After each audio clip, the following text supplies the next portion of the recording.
Good morning, LEC community. Thank you for joining us on another, how do I do this? Nominee spotlight right here. My name is Susana Lizarras, Deputy Director of the Latinx Education Collaborative. As many of you know, the World Cup's going on right now, so I had to represent this morning. Mexico plays today. Arriba Mexico, ojalá que ganamos. We are here with another one of our nominees. You know, the Latinx Educator Awards is just around the corner, and we are having the pleasure of talking to educators from all around the country. So I am more than happy to present to you Daphne Cruz, who is one of our nominees for Administrator of the Year. Daphne, how are you? I'm great. How are you doing? Good, good. Thank you so much for joining us this morning. No, thank you guys so much for having me. I'm super pumped. I Honestly, know we're excited too. You're joining us all the way from Florida, right? you're right. Yes, I'm in Florida, Central Florida. Love it, love it. Well, let's jump right in. Tell us who you are. Tell us about your role and your journey to your current role. Okay. My name is Daphne Cruz. I am from Florida. I was actually born and raised in Miami, Florida. My parents, my heritage is I'm Puerto Rican.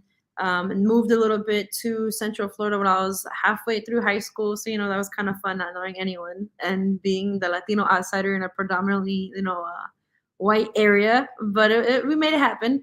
From the start, I knew I wanted to get into education, mainly for the fact that I wanted to be the representation that I didn't have growing up. So straight out of high school, I went to college, got my associates, got my bachelor's, and then while working, I started teaching 5 years elementary. I started working on my master's. Then I went to middle school, and I'm in high school.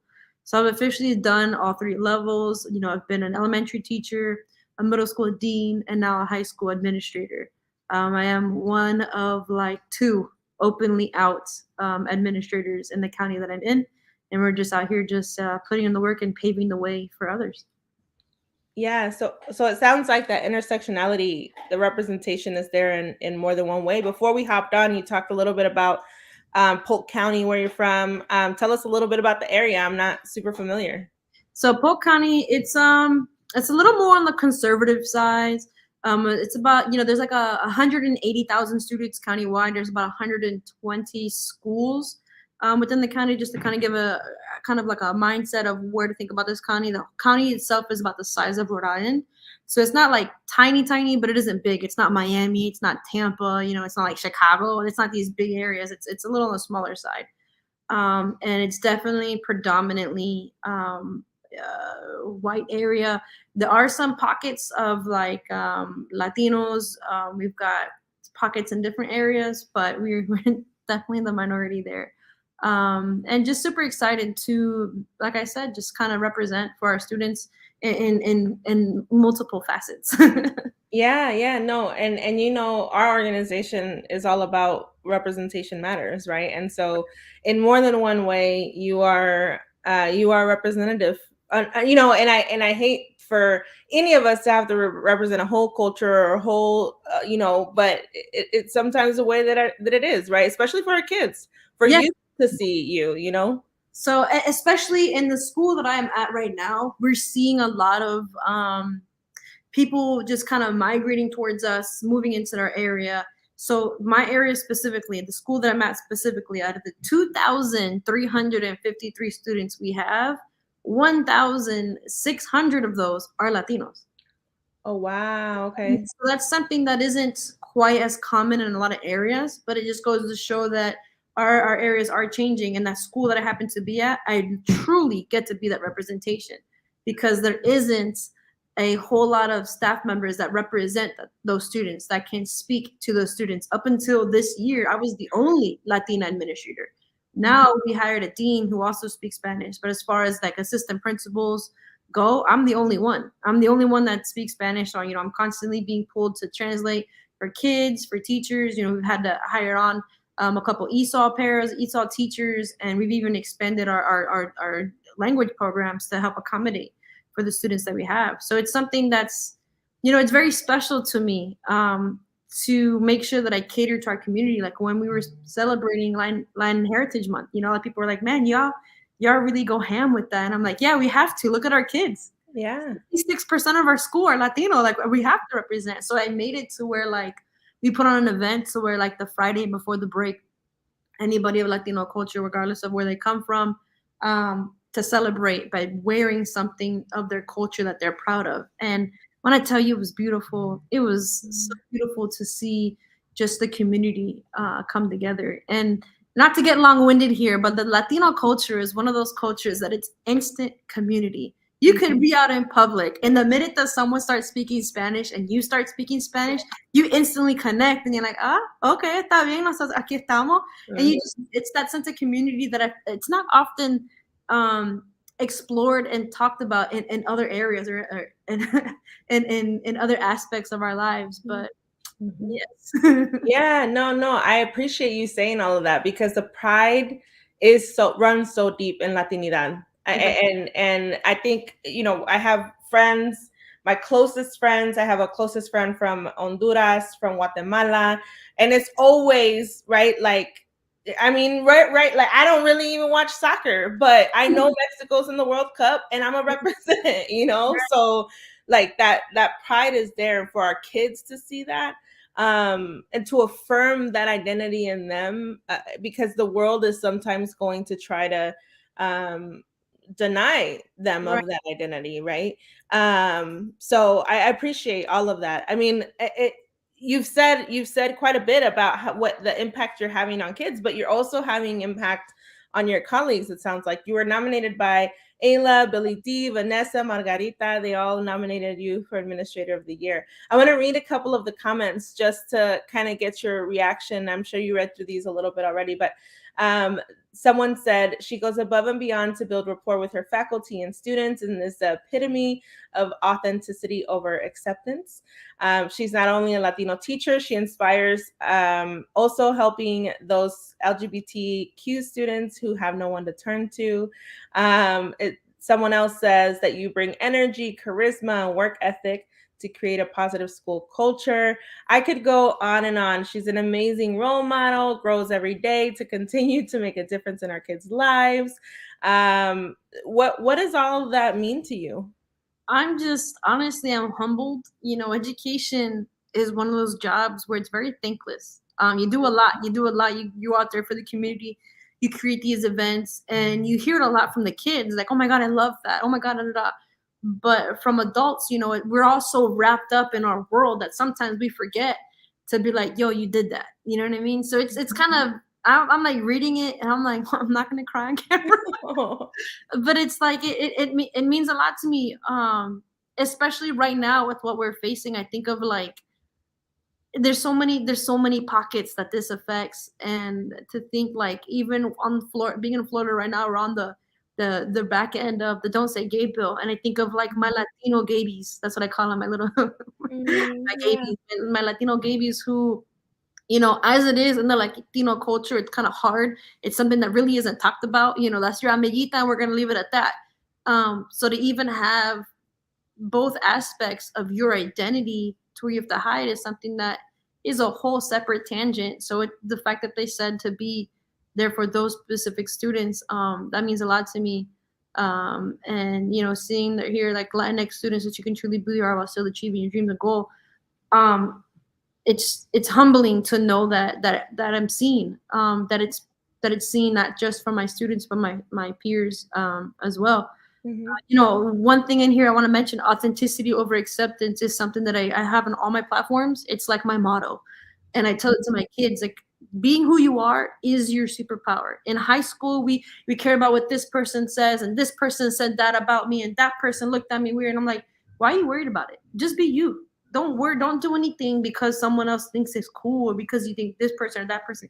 Do it because of you. Be who you are, and once you live in your truth, that's it. It's game over. You're untouchable once you are yourself. And so Mhm. I live in that authenticity over acceptance, and I mean that in every capacity. It's not easy being a Latino administrator, because one, you're already looked at differently because you are a minority, whether it's talked about or not. You are, and then two, being a queer Latino administrator. It's two different pockets that we're battling, and Mhm. it means a lot to me that it's seen, and that yes, that's who I am, but it also doesn't negate the fact that this is the work that I'm putting in and this is the impact that I have on the 2,353 students that we have. Yeah, absolutely. I mean, you said it right. Like it's not only who you are and right, like the acceptance you have for yourself, but what like the impact you're gonna have on students. That even if they don't say a word to you ever, right? Them hearing you say authenticity over acceptance. You mentioned being in high school, right? That's a very pivotal moment in a lot of people's lives, particularly when it comes to identity.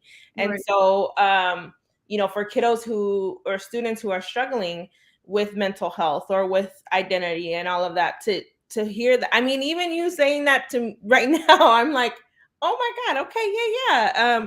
We talked a little bit about my pink hair before we hopped on. This is the first time the LEC community is seeing my pink hair. Yeah, look at her pink hair. Look at her pink hair. It's beautiful.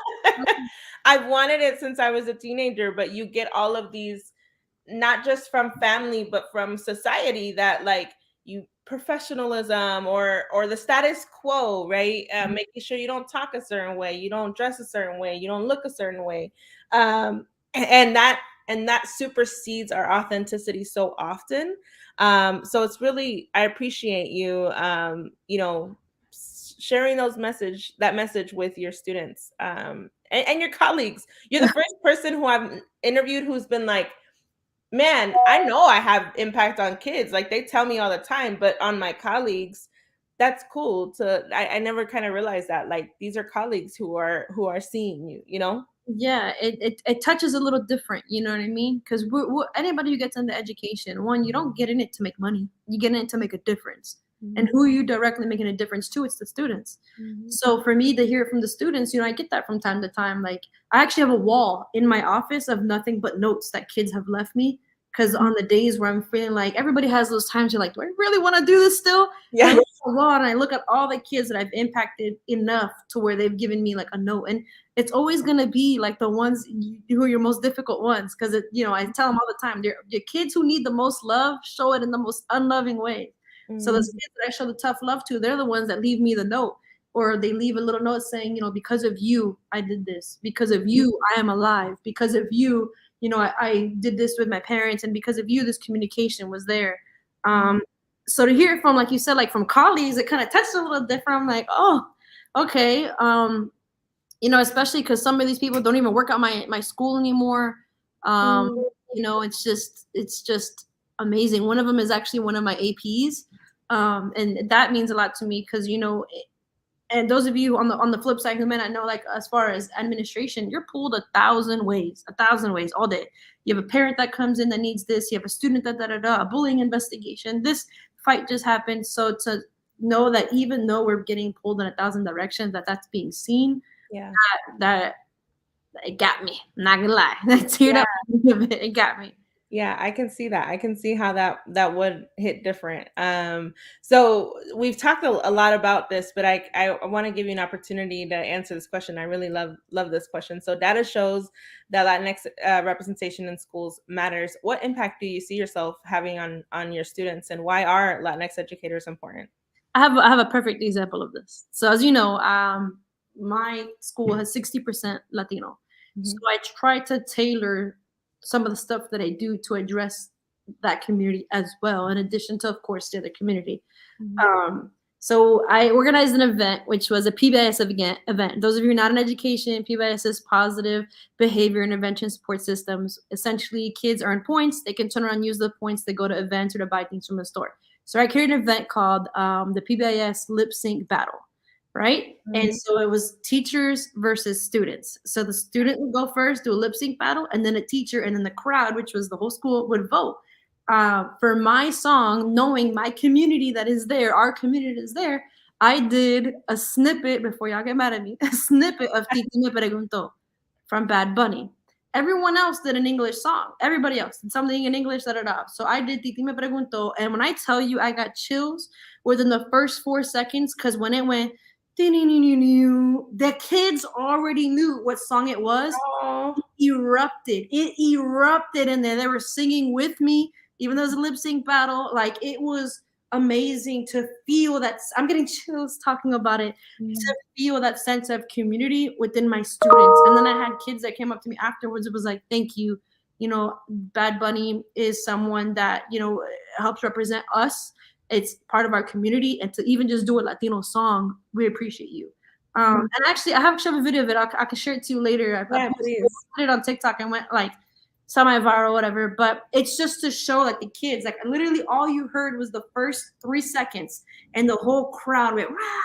Because the kid, it's something that little to get all thousands of kids involved for those 30 seconds that I was out there. For those 30 seconds, they got to feel seen, they got to feel heard, and they got to feel represented. And it's those little things like that, like little things that take small effort to be out there and just say, I see you, I'm here, I represent you. And like, it isn't talked about enough at all as far as the lack of representation that we have in our schools. And I'm getting long-winded here, and I'm sorry. No. I'm really passionate about it. I was telling my teachers, and I said, you know that you're part of the 12% of all teachers that are Latino in schools? And she's like, what? I said, I want you to think of all schools, of all teachers in the nation, less than 12% are Latino. And she was like, no way. I said, Google it right now. Google it right now. What percentage of the teaching population is Latino? And sure enough, it's 12%. And she's like, wow. I said, that's the impact that you're having. And I want you to think about that and let that drive you moving forward. And it's just something that, like, oh, you know, just being there, because I didn't have that. I was from Miami, and none of my teachers were Spanish. This is an issue. So it's just, You know, and you know what that makes me think of is the fact that you didn't have to try, right? Like it's part of who you are. Like you bump Bad Bunny in the car, you bump Bad Bunny at the house, right? And like you go to clubs and or wherever you go to listen to Bad Bunny, right? So because it's a part of you, and the fact that kids like erupted that like emotion, that excitement is part of you. Like you a teacher who doesn't listen to Bad Bunny could have done that, and the kids probably would have kicked it too. Like, okay, this is my song, right? But the fact that you that is who you are means even more, right? For the kids to come up afterwards and be like, yo, that's my song, and you're like, yeah, it's my song too, right? I mean, I can see it, right? I'm sure you have story after story. I have story after story when I was teaching, like what kids picking up on it, like, and we've been told in schools that we have to change who we are to participate a lot of times. And so to see that in schools and be like, oh, I can listen to, like, I can like Bad Bunny at school too, right? I love how you said at the beginning though, before y'all get mad, because I'm sure I know there's parts in the song where right. So I stopped it right after. It's like, un VIP. Hey, so right before the end of the second version of that cut it, like it was right under a minute, because you know there's always, and I hesitated because I was like, the kids are gonna record this, it's gonna go out there, and somebody out there is gonna say AP. They call me AP Cruz. I go by AP Cruz. I don't go by Mrs. Cruz, because I don't look like a Mrs. So I just go by AP Cruz, which is Assistant Principal Cruz. So they go, I don't want somebody out there to be like, AP Cruz playing an inappropriate song. I said, so if I cut it right here at the first minute mark, ain't nobody can say anything. Yeah. And that was enough. Because they kicked it. They did. They love it. I mean, they all know the songs. They all listen to the music. They know what's up. And you know, to have that street cred with the kids, like, you did that, miss. You killed that, miss. Like, gracias, señora. Gracias, Missy. Thank you, Missy. I love it. It was everything. It was everything. For that moment, I felt like a real celebrity. I love that. Well, I'm sad our conversation is wrapping up, because I just want to talk to you more, but and you have like given snippets of this answer throughout our conversation too, but to end us off, what keeps you going? It's the kids. They're the only reason. The kids. Kids keep me going. When I know that I'm impacting communities and families, like in all aspects. You know, I've had Latino parents say, thank you so much. You're able to take the time to dissect this IEP with me and understand what these truly means. And it's not just words on a page for me to sign, or even on the LGBTQ side. I've had parents call me to set up a meeting between him and their child to help communicate the different needs that happens. And it tells me two things: that the kid is comfortable and the parents are comfortable to say, hey, this isn't really an area that I kind of know, but I heard you do, and let me help. Can you help me help him or help them? Wow. And that's something that to me is powerful. It's powerful for me, and other people may not see it that way, but for me, it meant something to for that parent to feel comfortable, and it's been more than one. Mhm. And so and it's been on the flip side. I've had parents say, "I don't want to speak to the gay one," or the Latino admin or the tatted admin. I've had people say that, but the kids, when you get a note from a kid, that I had a note just last week that said, "Thank you so much for taking the time to do this. You converse with me in a way that I don't feel like a dumb kid." And it's like little things like that it's just like, wow, like I'm just out here being myself and showing y'all that y'all each matter. Each of y'all are gonna live these lives that affect all of us, and to know that I have that impact on them. Mm. They're the reason why I do what I do. They're the reason why I stay in the toxic relationship with education. It's because of them. I'm laughing because I know exactly what you're talking about. Well, These are hard times right now, but the kids make it worth it, man. yes, and that's a very common answer, as you can imagine, right? Like the kids make it worth it. AP Cruz, Thank you obviously are having a huge impact. You were nominated for this year's Latinx Educator Awards. Congratulations again. you. Any final thoughts for our community? Just don't be afraid to be yourself. Don't water yourself down for anybody, for nadie, nadie. Be yourself to the full extent that you can be, and watch how people will gravitate towards you because of your authenticity. Mm. So authenticity over acceptance, be you, because that's what you were born to do, is to be yourself. I love it. I love it. Well, AP Cruz, I appreciate you. Thank you so much for taking the time this morning. LEC community, thank you for joining us for another nominee spotlight, and we'll see you soon.